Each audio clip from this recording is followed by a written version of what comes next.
back. It's Stephanie Godel, the one and only. Today we are going to be talking about some issues or common themes that are coming across the desks of the Pacific West Association of Realtors as well as our local MLS, CRMLS. So for all of you agents out there, stay tuned for a couple things to really stay away from in your business if you want to stay out of the doghouse. So the first thing we are seeing a lot of right now are coming soon signs without the use of proper exclusionary forms that is actually filed with the MLS.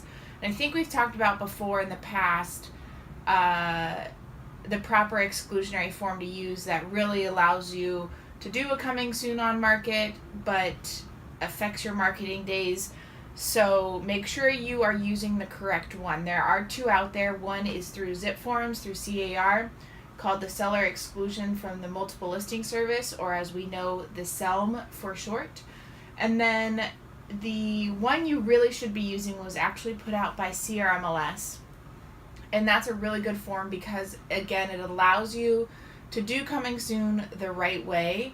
And it does affect days on market if applicable. So stay tuned for that. Stay aware of that and make sure you're using the right form. One of the other big issues is improper outdoor signage. So what that means is, the DRE has had these rules for, a year and a half now, that talk about how our license number as salespeople needs to be in a prominent location and be legible, as well as the broker's identification. If they can't tell what brokerage you work for, it's either not on your sign or it's too small. So you need to make sure the broker's name is as large, if not larger, than your own individual name. The crazy part is the DRE has now upstaffed to where they actually have people going out and looking for violators. And they have a new policy, and it's essentially cite and fine. So there's no, hey, you did this, here's a slap on the wrist, or an opportunity to correct it. It's, you did this, here's a fine of $500. Now for your local PWR agents, our person in charge of professional standards at our association has been granted authority to actually forward any that she receives directly to the DRE, and it's the same thing. They're going to cite and fine immediately. So just make sure your signs are in compliance. Another big issue, and this one in particular drives me a little bit crazy, but it's leaving signs out overnight. So each individual city has their own sign ordinances, and again, if you're local to PWR, you can go online to PWR's website at pwr.net and look up each individual sign ordinances for the cities. But I am willing to put money on the majority of those cities, you cannot leave open house signs out overnight.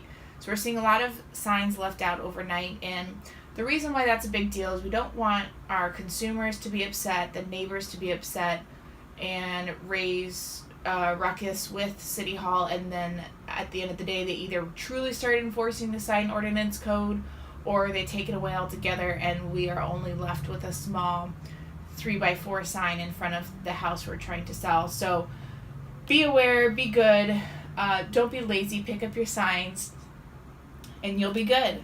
This next one is a big one, and this is new as of this year too. So one of the biggest complaints that realtors, especially when they're representing buyers, get or are saying is, where's the proof that my offer was being presented? How can I tell confidently and tell my buyer that those offers that they've been writing have been presented? So as you know, there's been a change to our code of ethics to where we have to present offers now. It's always been there. We always have a duty to present all offers, including up until close, believe it or not.